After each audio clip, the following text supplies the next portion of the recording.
straightforward. If you're obsessed by memories of the past, more than 18 months old, and most of those are negative, so anxiety-provoking most often, then there's a lot of you that's stuck in the past.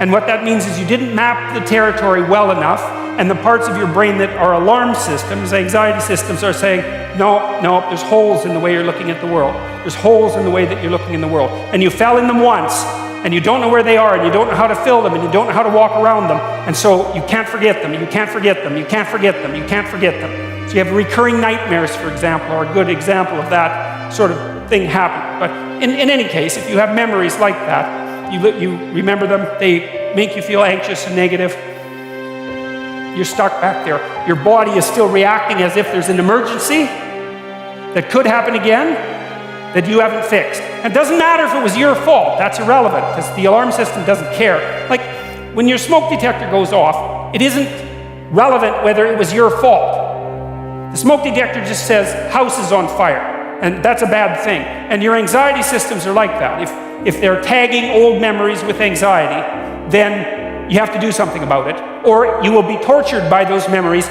forever, because that's how the alarm system works. And so maybe you need to go back there and clean things up. You've got to figure out, okay, well, how did this happen? What sort of role did I play? Even if it's a minor role, that doesn't matter, because the point is that you don't want to be put in the same vulnerable position again. So anything you can do to strengthen yourself is good. You know, and often if it's a really old memory, like maybe you were a child, you're not a child now, so you probably have a variety of techniques at hand that you could use to deal with a situation like that if it came up now. And so you have to update that part of your brain that still thinks you're 4. And lots of people have parts of them that are still stuck in some traumatic childhood experience. And they don't. I had a friend like that who had a terrible childhood, and I mean really, I've had clients with terrible childhoods, and his was like top of the lobster hierarchy in terms of terrible childhoods.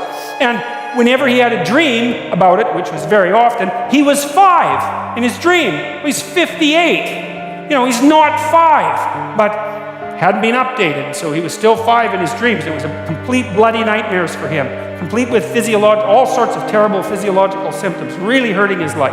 He couldn't get himself updated. And he's much older in his dreams now, by the way. He's up to about 45, so which is way better than 5, you know, because you can't fight back when you're 5, but you can fight back when you're 45, especially if you have some experience at your disposal. So anyways, you need to know where you are. So let's say where you are is, well, you're on this stage, and you're on this side of the stage, and you decide that you're going to go over to that side of the stage, just to show that you can. And you're making the decision, the same decision that, you know, the famous chicken who is going to cross the road. Why does the chicken cross the road? Well, if it's a sensible chicken, it's because it assumes that there's something better on the other side of the road. It's like, or maybe it's random curiosity, but then it just gets picked off by a dingo or a coyote, so that's not so good. The other side of the road is better, so away the chicken goes. So that's what you're doing. You're going somewhere slightly better. And so that's good. Technically, it's good. Because the way that your positive emotion systems work, they run on a neurochemical called dopamine, which, by the way, is the neurochemical system that drugs like cocaine and methamphetamine and alcohol for some people and opiates affect dramatically and make people feel far better than they should, which is part of their danger. It's a very fundamental system. The dopamine system kicks in with a kick of positive emotion if you're going somewhere that's worth going. And so that's worth knowing. It's really worth knowing. It's like, okay, you want a little bit of positivity in your life. Well, how do you get it? Well, you've got to get the system. It's almost like it's the left hemisphere system for most people. Not that that's particularly relevant, but it is a standalone neurochemical system. It's rooted very, very deeply in the brain's exploratory circuitry. So very ancient system. And it's happy when you have somewhere to go. That's the first thing. And then it's also happy when you're going there. And so if I'm on this side of the stage, and I want to go over to that side of the stage, and I see that there's a nice clear pathway, I could just go straight down this line, then I look at that, and I'm actually a little happy. I'm not ecstatic, mean, who the hell cares if I get to the other side of the stage, right? I mean, it's a small piece of my life, but it's not nothing. It's something, okay? And so I look at the pathway, and I think that's a good pathway, and I feel a little positive. And then if I move here, and then I see that little table right in the way between me and the other side of the stage, then I feel a little negative because I don't want an obstacle in my pathway. And so that's really how you're looking at the world, by the way. You don't see objects. It's not the right way to think about it. We don't see objects and then think about them and then evaluate them and then decide how to act on them. Or if we do it rarely and slowly and with a lot of thought. What we see instead are pathways with tools that will move us forward or obstacles, right? And there's no obstacles here, and there's a nice flat road, and so great. Positive emotion, way up there. This is a task I can undertake. The sailing is clear. It's a good day. And then I'm here, and it's like, yeah, well, that's a little annoying. I get a little pang of disappointment, let's say, anxiety. Can I make it around that obstacle? I'm fairly confident. I've done this sort of thing before. So I can take the rough route, and I can, walk forward like this, and then I can do this great trick, which is just this, and then, I've circumvented the obstacle. Now, if I didn't know how to do the little bit of circumvention, then that would be a real problem, right? Because I couldn't get from point A to B, and that would screw up my plan. But I do have that particular skill set, so it's a minor disruption to the perceptual set that I'm using to organize the world. It's a minor bit of chaos, because that's what happens when your perceptual set, the structure that you're using to organize the world, the plan through which you're viewing the complexity of the world, reveals an inadequacy, then that destabilizes your emotions. So that's another thing to note. One thing you need to know is you need to be going somewhere, and there needs to be a pathway in order for you to feel good. The other thing to know is that if that plan is untenable or becomes destabilized, then what happens is you become flooded with negative emotion. Frustration, disappointment, anger, primarily anxiety. But all of those things sort of intermingle. Anger maybe because you have to fight your way through the obstacle. Frustration because maybe you have to make a new plan. Disappointment because you put a bunch of work into the damn plan and it didn't work out. Anxiety because now there's too many choices in front of you. And so people don't like to have their plans disrupted. They don't like to have their plans disrupted. And the reason for that is that their plans are directly associated with their emotional perception of the world.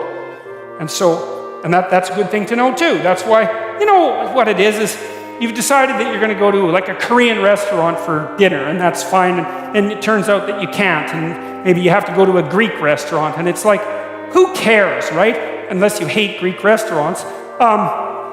Korean restaurant, that's pretty good. Greek restaurant, that's pretty good. You're still going to be annoyed that your plans changed.